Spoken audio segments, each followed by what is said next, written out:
გამარჯობა.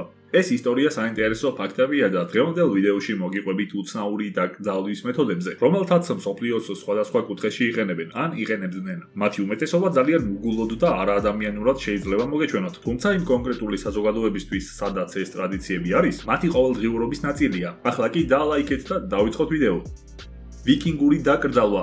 ვიკინგებში გავრცელებული დაკრძალვის ტრადიცია ყველაზე მეტად ვიკინგთა ტყვე ქალებს აზარალებდა. თუმცა სიტყვა აზარალებდა ალბათ ყველაზე ნაკლებად თუ აღწერს იმ ყველაფერს, რისი გადატანაც მათ უწევდათ. ბელადის დასაფლავების რიტუალი განსაკუთრებით სასტიკი იყო. მის გვამს ათავსებდნენ საფლავში 10 დღის განმავლობაში. მთელი ამ დროის განმავლობაში კი გარდაცვლილისთვის ახალ ტანისამოს ამზადებდნენ. ამ პერიოდში ერთ-ერთი ტყვე გოგონა სურვილს გამოთქვამდა, შეერთებოდა ბელადს სიკვდილის შემდგომ ცხოვრებაში. სურვილის გამოთქმაში ალბათ მიხვდებით როგორი სურვილის გამოთქმაც იგულისხმება. ამ ტყვე ქალს სურვილის გამომთქმელს დღე-ღამის განმავლობაში დარაჯობდნენ და უხვად ასმევდნენ მათრობელას ასმელებს. კრემაციის ცერემონიის დაწყებისას გოგონა კარავიდან კარავში დადიოდა, რათა კარავში მყოფ ყველა მამაკაცს დაემყარებინა სექსუალური კავშირი მასთან. ეს გაუპატიურება უფრო იყო ვიდრე ნებაყოფლობითი სექსუალური კავშირის დამყარება. ამას მხოლოდ ბელადის პატივისცემის გამო აკეთებდნენ. ამის შემდგომ დგებოდა 6 ვიკინგი მამაკაცის სვლის ჯერი, რასაც ამ გოგონას თოკით დახშობა მოყვებოდა ხოლმე. საბოლოოდ გოგონას და ბელადის გვამებს ხის გემზე ათავსებდნენ და წვავდნენ. ვიკინგებში ეს ტრადიცია იმის გამო არსებობდა, რომ დარწმუნებულიყვნენ, ტყვე გოგონა ბელადის კარგი მსახური იქნებოდა და სათანადოდ მოემსახურებოდა იმიერ სამყაროში. თითების ამპუტაცია. დასავლეთ პაპუა-ახალ გვინეაში მობინადრე დანის ტომში ცხოვრებ ჭირისუფალ ქალებს ახლობელი ადამიანის გარდაცვალებისგან გამოწვეული მწუხარების გამოსახატავად თითები უნდა მოაჭრან. ამ სასტიკ რიტუალს კიდევ უფრო შემზარავ რიტუალად წარმოაჩენს ის ფაქტიც, რომ თითების მოჭრა სავალდებულო იყო არა მხოლოდ გარდაცვლილის ყველა ახლობელი ქალისთვის, არამედ ბავშვებისთვისაც. ტომის რწმენით, თითების მოკვეთით გარდაცვლილთა სულებს მშვიდობის მოპოვებაში ეხმარებიან. ასევე ამით იშორებენ მათ სულებს. როგორც ზემოთ აღვნიშნეთ, ეს ითვლებოდა აგრეთვე ტანჯვისა და გლოვის გამოხატულებად. თითის მოკვეთა ნაჯახით ხდებოდა, მანამდე კი თითებს ბაწრით მაგრად კრავდნენ, მოჭრელ ნაწილს აშრობდნენ და წვავდნენ, ფერაფლს კი სპეციალურ ადგილას ინახავდნენ. საბედნიეროდ დღესდღეობით ეს რიტუალი ახალ გვინეაში აკრძალულია, თუმცა აკრძალვის მიუხედავად მას ჯერ კიდევ შეხვდებით მოხუც ხალხში. ტოტემის ბოძები. ჩრდილოეთ ამერიკის ჩრდილო-დასავლეთში ცხოვრებ ჰაიდის ტომში გავრცელებული იყო ტოტემის ბოძები, რომელთაც უფრო მეტი დატვირთვა ჰქონდათ ვიდრე ჩვეულებრივ ბოძებს. წესის მიხედვით გარდაცვლილთა სხეულებს დიდ ორმოში ყრიდნენ და ცხოველებს უტოვებდნენ შესაჭმელად. ჩვეულებრივი მოკვდავებისგან განსხვავებით, სხვაგვარი რიტუალი სრულდებოდა ბელადის, შამანის და მებრძოლის სიკვდილის შემთხვევაში. გვამს დიდი ხნის განმავლობაში ურტყამდნენ ხელკეტებს. ეს პროცესი გრძელდებოდა მანამ, სანამ მათი სხეულები რბილ მასად არ იქცეოდა, რომლის შემდგომაც მისი ხის ყუთში მოთავსება შესაძლებელი იქნებოდა. ამ პროცესის დამთავრების შემდეგ ყუთს ათავსებდნენ გარდაცვლილის სახლის წინ, ტოტემის ბოძის თავზე, რომლის გამოსახულებაც მისი სულის მცველი იქნებოდა სიკვდილის შემდეგ ცხოვრებაში.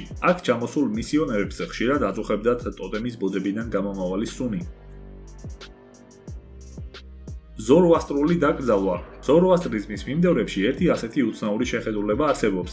მიიჩნევა, რომ გვამი აბინძურებს ყველაფერს, რასაც ის შეეხება, მათ შორის მიწას, ცეცხლსა და ტანსაცმელს. ამიტომ ზოროასტრიზმის მიმდევრები შემდეგ ხერხს მიმართავენ. თავდაპირველად გვამს ასუფთავებენ ხარის შარდით, რომლის მოპოვებაც მხოლოდ საზოგადოების გამოცდილ წევრებს შეუძლიათ. გაწმენდის შემდეგ სხეულს ტილოებში ახვევენ და მასთან ორჯერ უშვებენ საგდიდს. საგდიდი გახლავთ ძაღლი, რომელსაც ბოროტი სულების განდევნა შეუძლია.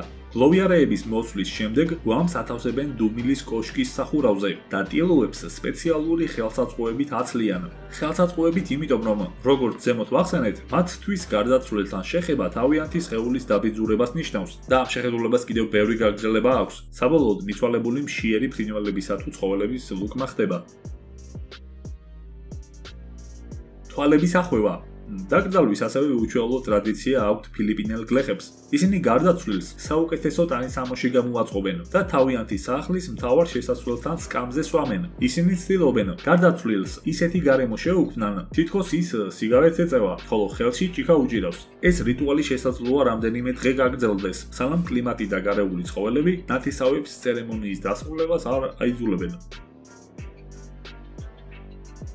ტიბეტური დაკრძალვა. ტიბეტელები გარდაცვლილი ადამიანის მიმართ არც ისე ჰუმანური მოპყრობით გამოირჩევიან. ტიბეტელი ბუდისტები გარდაცვლილს სხეულს დანით უსერავენ და გარეულ ცხოველებს, ხშირად კი ლეშიჭამია ფრინველებს უტოვებენ. ამ ეგრეთ წოდებული რიტუალის ჩასატარებლად ისინი ადიან მთის მწვერვალებზე და გარდაცვლილი სხეულს იკტოვებენ. ეს ტრადიცია რაც არ უნდა შემზარავი ჩანდეს, არ ეწინააღმდეგება ბუდისტურ იდეოლოგიას, რომლის მიხედვითაც მთავარი ადამიანის სულის უკდავებაა. სხეული კი სულის დროებითი სამყოფელი. ტიბეტელთა უმეტესობა ამ რიტუალის მომხრეა. მეტიც, მათ არ სურთ თავიანთი გარდაცვლილი ახლობლის დამარხვა და მათ საფლავზე სიარული. ისინი თვლიან, რომ ამ რიტუალით ხელს უწყობენ სიცოცხლის განვითარებას, რაც გამოიხატება ცოცხალი არსების გარდაცვლილი ადამიანის სხეულით გამოკვებაში. ეს მათთვის თანაგრძნობის და მოწყალების ერთგვარი გამოვლინებაა. რაც შეეხება გარდაცვლილის სხეულის მთის მწვერვალზე ატანას, ტიბეტელების რწმენით, ღრუბლებთან ახლოს ჩატარებული რიტუალი თავგანწირვისა და ქველმოქმედების კიდევ უფრო დიდი გამოხატულებაა. დაკრძალვა ტაივანზე. კუნძულ ტაივანზე ერთობ უცნაური და ამავდროულად ეგზოტიკური ტრადიცია არსებობს. გარდაცვლილებს უკანასკნელ გზაზე მოტირალი სტრიპტიზიორი ქალები აცილებენ თანხის სანაცვლოდ. ეს მსახიობები დაკრძალვაზე მთლიანად შიშვლები მიდიან. დაკრძალვაზე სტრიპტიზიორი არტისტების მოწვევის ტრადიცია გასული საუკუნის 80-იან წლებში ჩაისახა, როდესაც მუშათა კლასის წარმომადგენლებმა დაკრძალვის ცერემონიალზე მომღერალი და მოცეკვავე ქალების მოწვევა დაიწყეს. ეს ტრადიცია პრაქტიკულად ტაივანის ყველა სოფელშია გავრცელებული.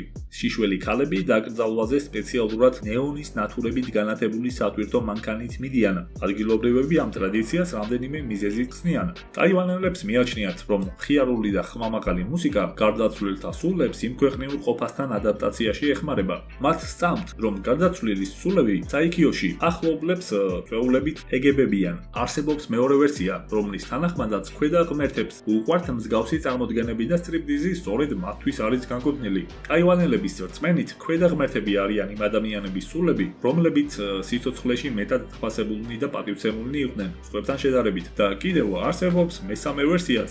ადგილობრივები მიიჩნევენ, რომ რაც უფრო მეტი ადამიანი მივა მიცვალებულის უკანასკნელ გზაზე გასაცილებლად, ეს მისი მაღალი რეპუტაციისა და პატივისცემის პირდაპირი მანიშნებელია. სტრიპტიზიორი ქალების დაკრძალვის ცერემონიაზე მიწვევა კი ბევრი ადამიანის ერთად თავშეყრის იდეალური საშუალებაა. თუ მესამე ვერსიას ჩაუღრმავდებით, გამოდის სტრიპტიზიორი ქალების მთავარი როლი ამ ცერემონიალზე ხალხის მოზიდვაა და არა მიცვალებულის უკანასკნელ გზაზე გაცილება. თუმცა თუ კიდევ უფრო ჩაუღრმავდებით, ეს ერთი და იგივე გამოდის.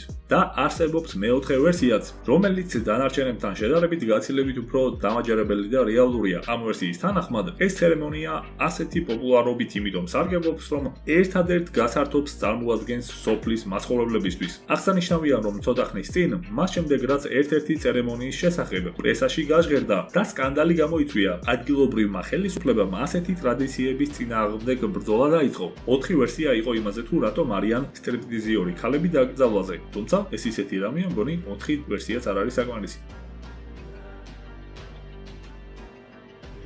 თორაჯისტომი. ინდონეზიაში, კუნძულ სულავესზე ცხოვრობს თორაჯისტომი, რომელიც დღემდე მისდევს ერთ მეტად უცნაურ ტრადიციას. ისინი 3 წელიწადში ერთხელ თხრიან მიცვალებულებს, წმენდენ და ახალ ტანისამოსში მოსავენ. ამ რიტუალს, რომელსაც ადგილობრივებმა ფესტივალის სახე მისცეს, მანენეს უწოდებენ. მანენე ითარგმნება როგორც მიცვალებულების გვამების გაწმენდა. ამ ფესტივალის ერთ-ერთი მნიშვნელოვანი ელემენტი მიცვალებულების სასახლეების შეცვლაა და შეკეთება. სახელიც სწორედ აქედან გამომდინარეობს. ამ პერიოდში ფესტივალზე ათასობით ტურისტი იყრის თავს. აღსანიშნავია ის ფაქტი, რომ ეს ადგილი ძნელად მისასვლელია, რის გამოც მოსახლეობას უცხოელებთან პრაქტიკულად არანაირი კავშირი არ აქვს. უпростоრად არ ჰქონდა 1970 წლამდე. მანამ სანამ კუნძული არ მოინახულეს ჰოლანდიელმა მისიონერებმა. სწორედ მათ მიერ გავრცელებული ინფორმაციის შემდეგ გახდა ცნობილი ამ ტომის და მისი რიტუალების შესახებ. ეს ტრადიცია დაახლოებით 100 წლისაა, ამდენი ხანი არაც არსებობს. ამ ტომის ხალხი მთელი ცხოვრება აგროვებს ფულს, რათა მისი ოჯახის წევრი ღირსეულად და შესაბამისი პატივით გააცილონ ამ ქვეყნიდან. ხანდახან მიცვალებულს რამდენიმე კვირის, იშვიათად კი მთელი წლის გასვლის შემდეგ ასაფლავებენ. ამ პერიოდში ოჯახის წევრები ფულს აგროვებენ მიცვალებულის უკანასკნელ გზაზე ღირსეულად გასაცილებლად. თუ მიცვალებული მოხუცია, გვამს რამდენიმე ფენა დახვევენ სქელი ქსოვილის ნაჭერში, რითიც გვამის გაფუჭებას აფერხებენ. აღსანიშნავია ისიც, რომ ამ რეგიონში მიწა სპეციფიკური შემადგენლობისაა, კუნძულ სულავესზე და გვამი დიდხანს ინახება. დაკრძალვის შემდეგ კი ყოველ მესამე წელს იწყება მანენეს რიტუალი. საშუალო და ახალგაზრდა ასაკის მიცვალებულებს კი ჩვეულებრივად მიცვალებულის სასახლით ასაფლავებენ. ანუ მარტივად და მოკლედ რომ შევაფასოთ, მიცვალებულს ყოველ მესამე წელიწადს თხრიან, თავიდან შემოსავენ და ისევ მარხავენ. და ეს ხდება დიდი ხნის განმავლობაში პერმანენტულად. გონი ძალიან უცნაური და არც თუ სახარბიელო ტრადიციაა. და დღეისათვის სულ ეს იყო ჩემო მეგობრებო. დალაიქეთ ვიდეო და გამოიწერეთ არხი. ეს უფრო მეტ სტიმულს და мотивაციას ნიშნავს, რათა მომავალში უფრო მეტი საინტერესო ვიდეო შემოგთავაზოთ. ნახვამდის.